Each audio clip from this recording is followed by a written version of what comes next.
That is the perfect flight with a mini driver for me. Like just that kind of like driven little draw. I'm not really swinging that hard at these. It's just 112 feet in the air, almost 12 degrees of launch. Like it's super, super easy. Love it. Lots of people need a mini driver. Yeah. Okay guys, welcome back to the channel. So, as much as I hate to say it, Michael, we're in the tail end of the golf season. It's a shame. We've got some nice weather here in Southern Ontario right now, but we're in the home straight. The end is nigh. I know. As devastating as that is. So it gives us an opportunity, guys, to reflect on what has been the 2024 equipment season. What have we liked? What do we want to carry on? Maybe what have we not liked, and what would you like to leave behind in 2024? You've got to always be mindful that these companies are not going to hit home runs in every single club or product launch that they have, and it will offer them something of a test case moving forward with players who maybe benefit from that technology and others who maybe don't benefit from it. So let's discuss a little bit about that today, and we can maybe demonstrate some of the trends that we like and some of the trends that we don't like. Love it. Okay, top. Let's start with favorite things. Yeah, let's start with the favorite. Let's start with the good news. Ian and Mike's favorite things. I like AI smart face, or I like AI development in most of the drivers that are out there. Companies that are utilizing it. I mean, I guess people laughed in the beginning, oh, AI, it's not really AI doing it, but we've seen it enough. We've talked to engineers. We see it every day in fitting, how much it helps on off-center strike. So I'm sure AI will stay for a long time, but definitely nice to see that in driver development. Yeah, club face development. I think knowing the nature that not behind every club face, and we've seen inverted cone technology, we've seen HyperX and Callaway, Speed Ring at Titleist. We've had all sorts of names for these, the sort of symmetry and the geometry of the face when you look at the faceplate, when you flip it over. But now when we're starting to see this uneven rippling of mass being placed in certain areas to sort of allow the face to react with the golf ball slightly differently, whether that's to add gear effect, reduce gear effect, whether it's to increase ball speed, decrease ball speed, whatever it might be, everything there is now starting to sort of have its reason for why it's in that shape, and we're seeing that more than ever. So we'll demonstrate a little bit with that in a second. Second thing, I think this year has been a great year, and I think it's the breakout party for mini drivers. I think there have been mini drivers in the past. This seems to be the year that has you throw that at the wall and it has stuck. Yeah, I think more tour adoption to mini drivers. Yeah. But also you've hit some mini drivers that aren't out to the market yet, and you were pretty impressed. And then obviously videos we've done testing the burner and testing that AI smoke mini driver, pretty impressive. Yeah, we are, just to let you guys know, we are hearing about companies pretty much, well, not every company, most companies will sort of have an option in 2025 of a mini driver, or some two woods. I prefer to call them two woods than mini drivers, to be honest. But this sort of idea that there's this backup to the driver that's still capable of being hit off the ground, I think that one is here to stay now. Yeah, 100%. Definitely. All right, last but not least. Yeah, companies investing heavily into golf balls. I mean, you obviously have, for the longest time, the number one golf ball in golf, and that was kind of that's it. Everyone else was doing, not as great of a job. Now these companies, Callaway, TaylorMade, Strixon, are all producing world-class, major-winning golf balls that, covers last, and they're as premium as anything. They really are, yeah. I think Callaway have really, showed up with the Chrome Tour X, Chrome Soft line. I think they have come on so much as a phenomenal option. I just felt the Z-Star XV was a completed family once they added Diamond. I absolutely love that. I wish I had spent more time with the Bridgestone golf balls. I haven't, to be honest, but I know the respect they get in the game of golf. We've not had them to test, so we've certainly would hope in the future we do a little bit more. We have done in the past with the Tour B and the Tour B X, but certainly would like to do more with those in the future. And TaylorMade, I think we unfortunately missed out on the trip last. I guess it was kind of maybe last fall or into the early part of the winter, but TaylorMade done a big trip for media partners down to their ball plant, and really to show off how proud they are of the evolution of the TP5 and TP5X range. And I think that just shows you how much these companies value the golf ball. And I'll be honest, we really value the golf ball as club fitters because it's the only ever present in every single shot we hit on the golf course. On the putting green, into the greens, off the tee, whatever it may be, the golf ball is the one constant factor in all of it. So, you really need to find that golf ball that works for you. I think one thing to add too is kudos to Ping for their investment into Ballnamics for golf ball. I mean, they don't make a golf ball, but they have a great system that you can input as much info as you want. It'll give you into the wind characteristics, downwind characteristics. They are wet, dry. Ballnamic is one that I've used in fits, and it's great to have. No, great point, and kudos to somebody doing that who has no skin in the game. Yeah, definitely. Okay, into the least favorite trends or sort of the bad news, if you like. I think, to me, 10K the term 10K. I was expecting a lot more for like when I first heard it. I thought, wow, we're gonna fit tons of people into 10K max, QI 10K max, or Ping G430 10K. Obviously, we had the PXG driver where we can manipulate weight, and it could be even north of 10K. And then you get it in the bay, and it wasn't. And like we fit a lot of people. I'm talking for all our fitters here. You walk in the back, and there's not a lot of 10Ks being built. Wasn't the Silver Bullet? Was it? There's still G430 Maxes and TSR3s at the time. So for me, 10K feels like a little bit of a letdown. I don't know what I was expecting. I was expecting everyone to be 10K so easy to hit. No, I think you're right, and we have acknowledged. I think that the Ping done a little bit more than just add mass to their driver to make it sort of heavier and more stable, and the design of it. They sort of modified the bulge and roller driver to cater to it. The face depth, and I think they are really close to a formula with theirs that's fantastic. We've seen some other ones now, and TaylorMade obviously have one. There are some other companies, like you said, PXG. There's a new company who are just about to release a brand new one that's in that 10K realm. I think sometimes and I've said this a few times, to achieve that combined 10,000 inertia, you have to give up quite a lot, and that generally is given up in the fitting components, the fitting capabilities of maybe a weight track that allows us to shift mass around the head a little bit, or in the head shape, you've got to elongate the back. So, that CG gets too far back, and it really kind of, what we see in the base, it destabilizes the head vertically. So you get a lot of peaking dynamic loft. You get a lot of kind of fluctuations in strike and spin because the head's doing a lot of that. It's kind of, just kind of fluctuating a little bit in the stability of the head itself. So I think that'll evolve, Mikey, and perhaps having it as an ongoing trend, we'll maybe see some, adjustments to it moving forward. But I would say that was, so this is not one we want to go away, right? But maybe it's one we want to evolve slightly more, and we're looking forward to seeing how that does evolve. Okay, so this is maybe less of a 2024 trend. This is just a club fitting bugbear of ours, a pet peeve, if you like. Something that's been for a long time. The conversation around high spin shafts and low spin shafts, the amount of times I know you spend in the DMs and I spend in the DMs, somebody saying, I'm launching my driver, it's 7-8 degrees, which high launch shaft will help that? None.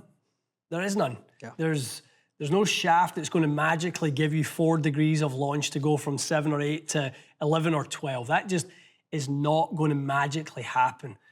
So, I want that one to go away. I want that one to sort of people to understand what you need in its static loft or its improved club delivery dynamics. It's not going to come from a tip soft shaft or vice versa.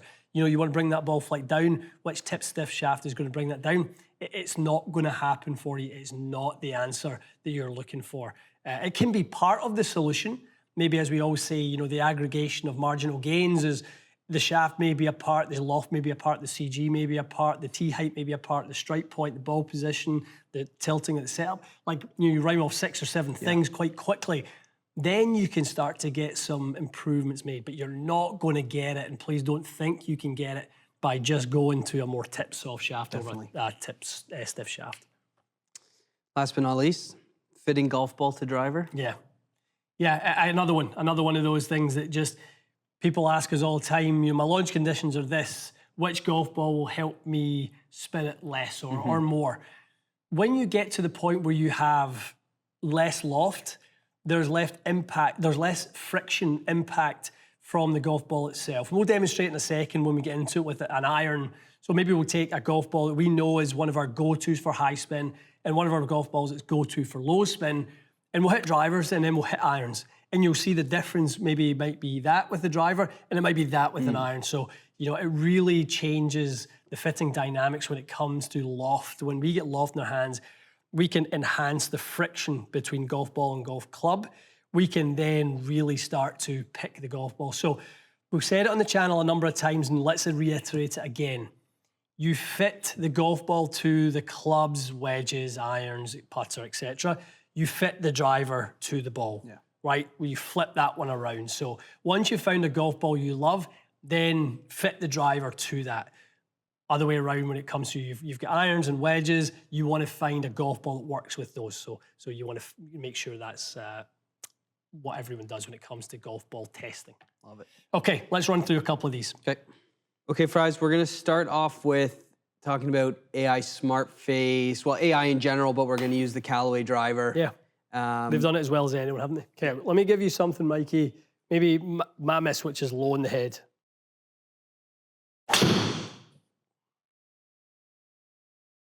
And that low heely one, Mikey, that's the kind of place everyone tells you never want to be. Yeah. That's where I live on the weekends, low heel.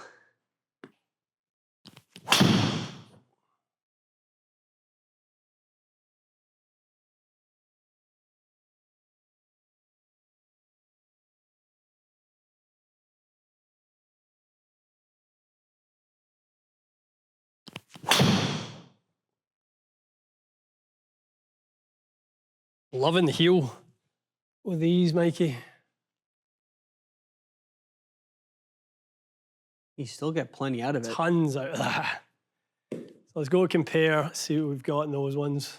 So there's a kind of average of a fairly low strike. Let's go ball data. So pretty good, 107 club head speed, just kind of hitting a few softer ones.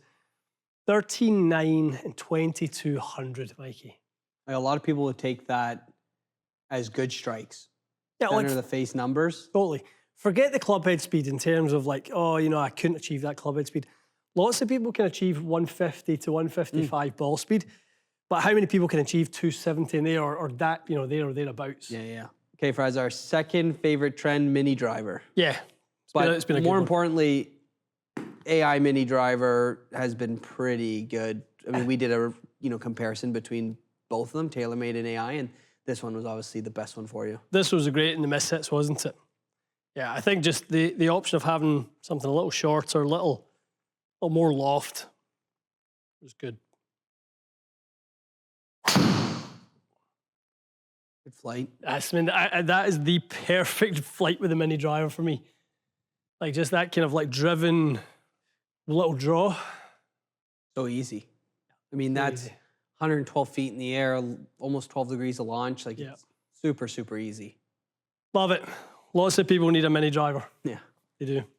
Okay, Fries, into one of our least favorite things, the word 10K, but we're going to kind of show how 10K and maybe, moving some weights around can be similar. Yeah, or sort of how 10K isn't maybe necessarily the thing that's going to improve your, misfiring driver. Yeah. You put this down, Mikey, and it's a great, it's a very forgiving looking driver. It looks like there's so much like good that can come out of it. But other than obviously your ability to kind of tilt that single axis loft sleeve, it is what it is. Yeah. And kind of, I think for a lot of people, and we'll hit a couple here, I think we'll maybe see that it's other attributes to drivers will maybe add more layers. I think 10K as a tech is fine. Absolutely fine. Higher moment of inertia, I have no problem with having more.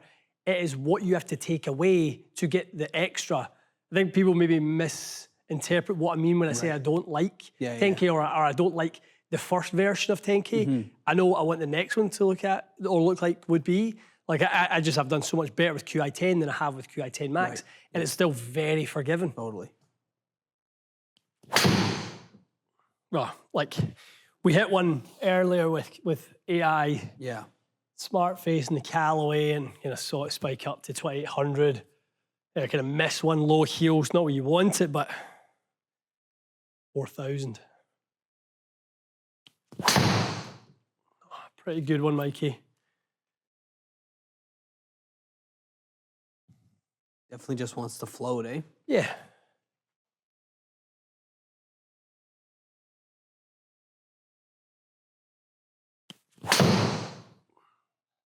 So, like, as we see this, it's not like the increased stability stops me from hitting it offline. Yeah.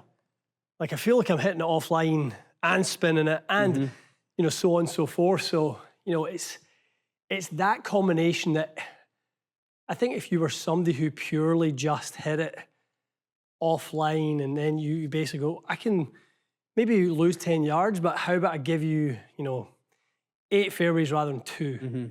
Lots of people would take that. I just haven't found that to be the case. I find that you just, sure, you might twist slightly less on miss hit, but I still don't find it that straight, to be honest. Makes sense. Okay.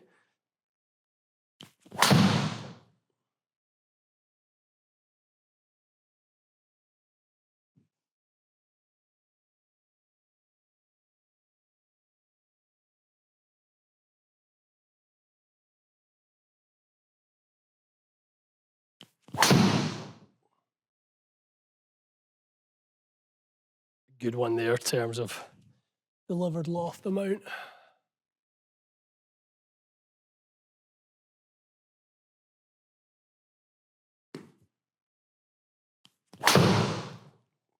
This didn't feel very good, that one. I didn't think I'd hit a Performance out of it's night and day. Yeah, that's good.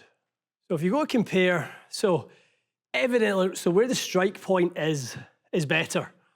That's not something I'm trying to manipulate. I just struggle with drivers where the weight is in the rear. Too far back. And lots of people, I think, when they deliver too much loft, and that's me for sure, and that's why the trend of strong lofted irons, because people are a bit casty, a bit scoopy, and generally we deliver too much loft. So if we go into the dynamic loft, the center of gravity is the difference maker here.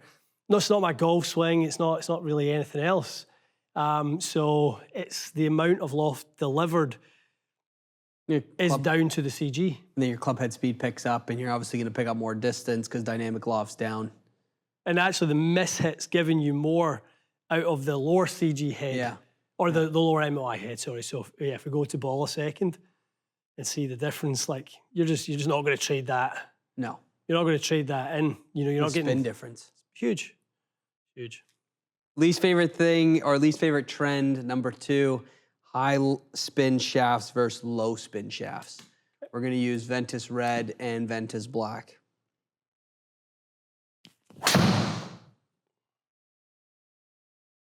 Little bit of a low strike in the head, but solid. See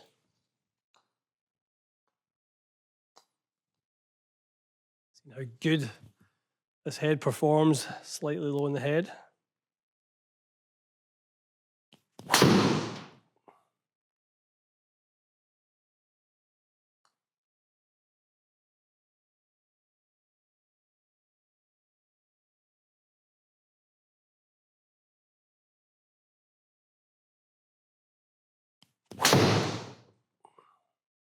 Good strike. It was heely. All of these have been slightly heely. Got away with it. Yeah. All right, Fries. High launch shaft, Ventus Red. Now into the low launch, Ventus Black. Let's see.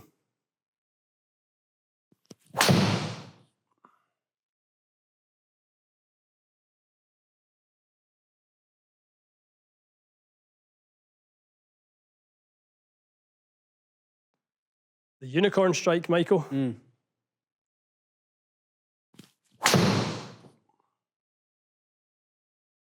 Another good strike.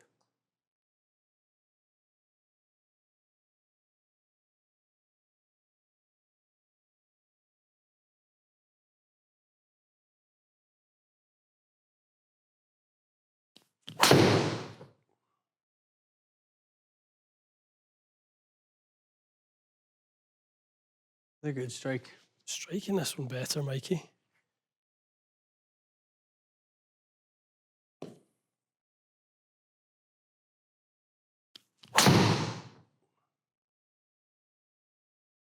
Solid. I mean, between those two, to be honest, Mikey, the biggest difference is I just kind of I feel like I hit the black a bit more solid. If you go to club, you see the strike's just a bit more centered. Yeah. But in terms of the delivered loft, I mean, it's much the same. So, I mean, really, I definitely hit the black more solid. And that's what I see in a fitting. It's moving the strike around a little bit. It's a little bit more of that lateral dispersion. I don't find it to be a vertical conversation. Like, look at the difference between that white trajectory and that red trajectory. Nothing in that. Same, yeah. They're launching it the same. They're spinning very similar. The standard deviation is lower because I hit it more consistently in the middle. You know, that's the story. I kind of was healing the red a little bit. Now, that might be the fact that it's got a little bit more deflection. It's not kicking quite at the right spot. But to talk about them as high launch and low launch, I don't think does the roll of the shaft justice. No, I think people are expecting, 500 plus RPMs difference. I mean, it's not going to happen. But let's show you what does make that 500 or more difference. Little golf ball. Yes. Okay, so we've been a bit sneaky there. We're using a left dash Pro V1X there. That's what I like to use right now. We're going to use that set of numbers that we just had with the GT. Going to go into Callaway Chrome Tour X, which for me is the ball I like to use. That or Strixon Diamond, Pro V1X, but I really do like Chrome Tour X for more spin, but still fast. Let's test that with the drivers. Then I want to test the same thing with 7 irons. Okay. Good strike. No, Healy, not a terrible result though. It's won about 3,000.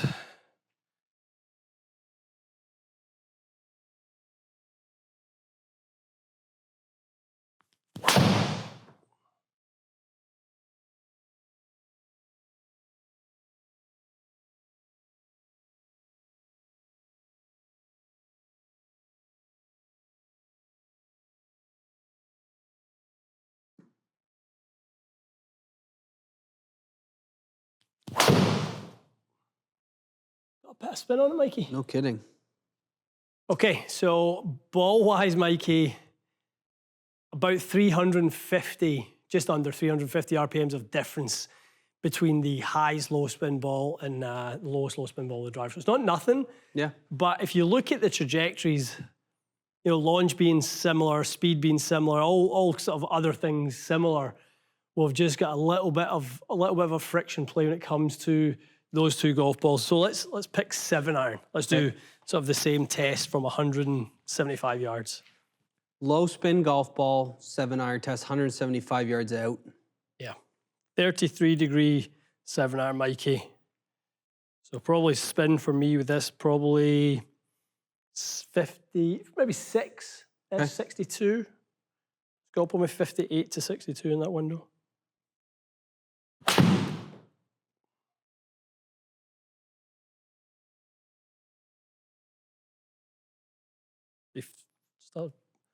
It's under 5,500. On the low end.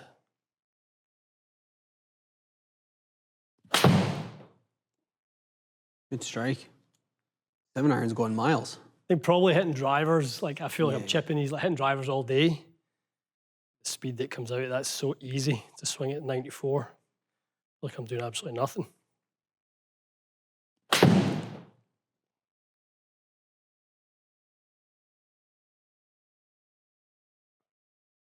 A little bit healing the strikes, but nice and consistent on the spin and doing the same thing.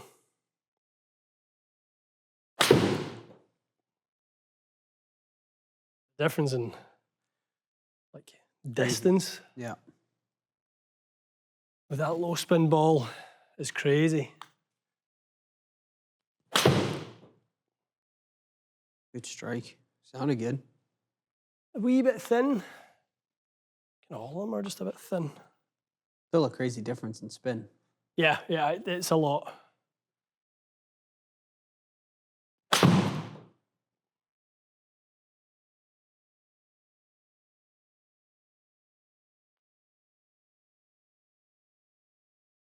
consistently in that mid-6s though, isn't it?